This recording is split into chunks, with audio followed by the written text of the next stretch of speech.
A huge welcome to this IoD99Bites, our first one with tea and coffee in hand. So if I throw this all down my fronts by getting overly excited, do excuse me for that. We're not joined by a policy person this week because we're all very busy. Even though it's silly season, they're all doing a lot of planning work ahead of conferences and everything else starting in September again. However, I'm joined by an awesome 99er who's been in the 99 for over a year now, Cinthya, who's going to tell us a little bit about your business, what you're getting up to, some of the key challenges and any insights. So Cinthya, over to you. Hi, I'm Cinthya Quijano. I'm the founder and director of Change Differently. So Change Differently, pretty much what it does is what it says on the tin. It's really around creating sustainable business success through inspiring people. Okay. So we look at the whole organizational change lens, basically around culture, so creating that whole employee engagement piece really within the organization and rehumanizing organizations to create long-term success.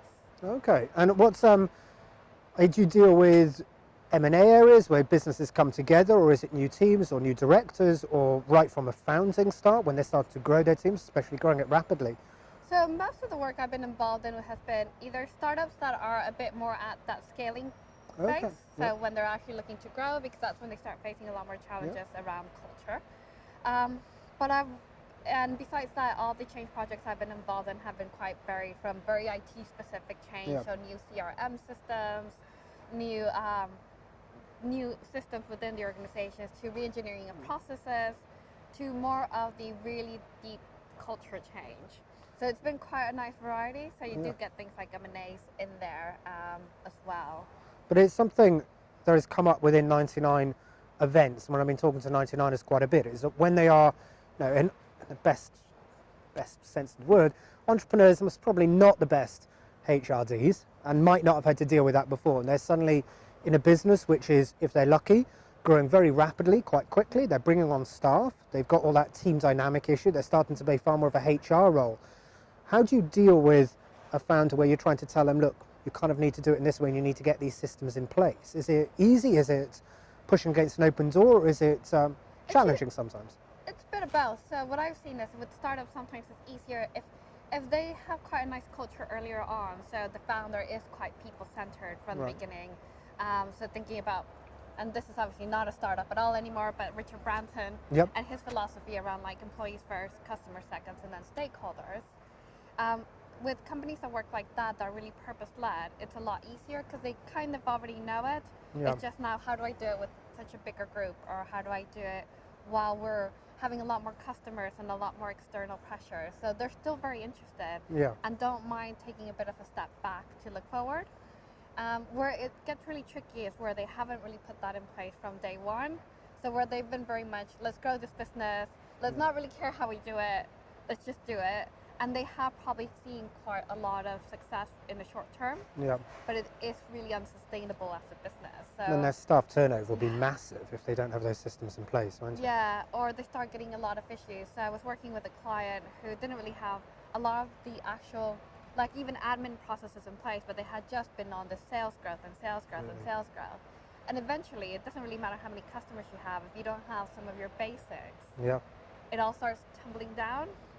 So it is, it isn't just dealing with the actual culture and well-being of the teams. It is about those processes in place as you scale up quite quickly to ensure that you deliver for clients, you deliver for customers, you have sustainable growth, and you're able to do what you're set out to do and hopefully retain customers as well. So it must be, in relation to dealing with sort of asking founders to just not so much slow down, but just sort of calm it a little bit, make sure you've got the systems in place. It can't be easy at some points. No, it's not, because I think a lot of them also, both founders, but also like really established companies that have worked this way. Right. It is really hard to tell them you actually just need to stop and take stock, because if they'll be like, but things are working. I'm like, but how sustainable is it? So in a year, in 5 years' time, if you keep going, will your employees still be here? Because it has some dramatic effects on things like well-being, turnover, absence, or they'll say like, I just tell them what to do. Very command and control leadership as well, where you're like, well, no, because that will only work in a bit. So it is looking at it, like getting them to think about the longer term picture as well as the short term gains. And you mentioned about CRM systems, again, something that's come up with 99ers a lot, is do they need one? Should they have one? What are the advantages of it? What's your view of it? And is there anything you'd recommend? I guess it'd be different for every business and the scale of a business, but are there good examples you've come across? Are there horror stories you've come across?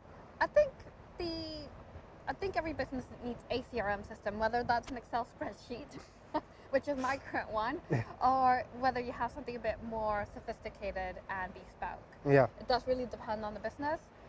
What I think is a lot of companies say, oh, this sounds really good about CRM or any other system, and just implement it without thinking about people. Right. So one of the things I say is, regardless of any system, so whether that's a CRM system or a purchasing system, it's actually thinking about the change in a holistic manner. So if we implement this, what does it mean for our culture? What does it mean for our processes? Would it be better if we did it user design? So that's a very IT phrase, but I'm like, well, that only means you're trying to engage staff within the process, which is the right way to do it, because they'll tell you, well, actually, this doesn't go with what we currently do now, so we would have to change this process or that process. Or actually, this would make our lives a lot easier.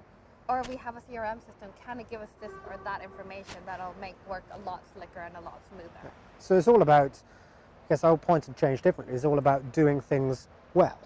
It's about getting the processes in place and just doing things better, but doing things well. And it makes sense, and hopefully from a founder, it will reduce their stress and reduce some of the sleepless nights, hopefully.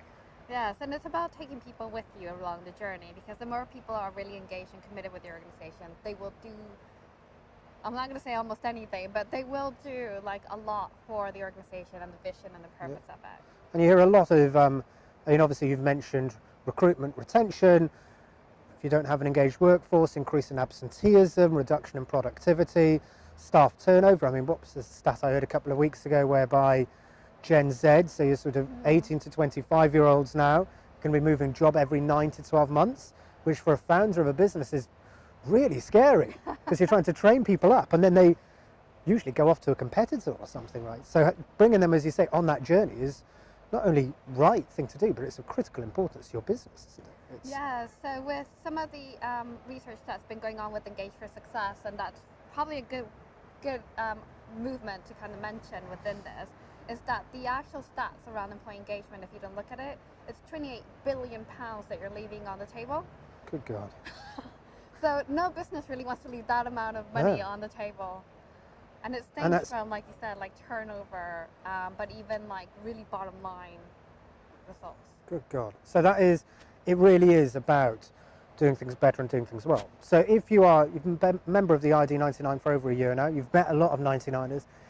A lot of them are going through this scale-up journey where they're getting new clients, getting new business, trying to deliver on that, trying to grow the company, bringing on teams, creating a CRM system. What would be your top tip out there, or one or two top tips for them if it's a case of, do they take a breather, do they take a step back, what would be your advice to them?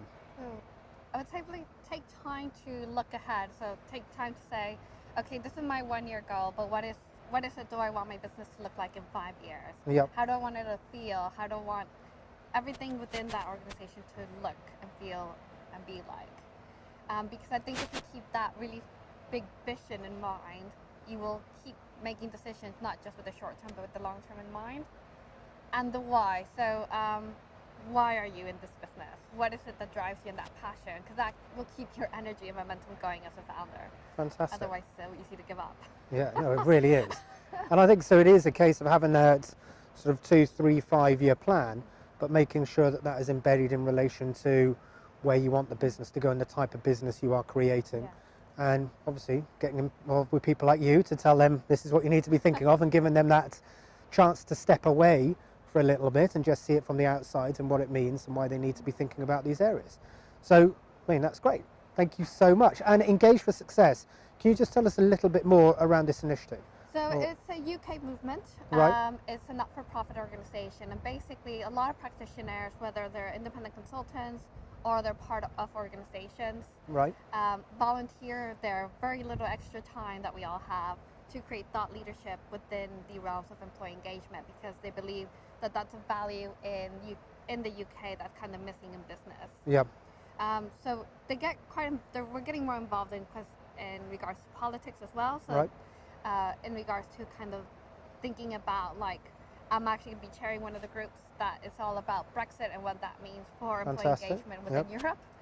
I'm kind of starting to look at those things in regards to long-term time. So there's a few different groups. So either they're topic specific or just regional, where people can come and discuss and debate some of the issues, but also create the thought leadership behind it. An important area at the moment, especially around the Brexit area and engaging workforces and talent flows and all of this, which has come up a lot at 99 events. But Cinthya, thank you so much indeed for speaking about this. What we will do is we will link out to Engage for Success, that initiative, so you can find out a little bit more around that. Also, if you haven't seen it, do check out the competition we are running at the moment. If you know a founder, an entrepreneur, someone who's trying to grow their startup that would really benefit from being a member of the 99, do tag them to this, or we'll link through to the tweet where you can tag them, or the Facebook post where you can tag them, so they can be in with a chance of winning free IoD99 membership for the year. I hope, Cinthya, you feel 99 membership has been worthwhile. It has. Brilliant, thank God for that. But have a great week, and we will see you next week. And Cinthya, thank you so much. Welcome.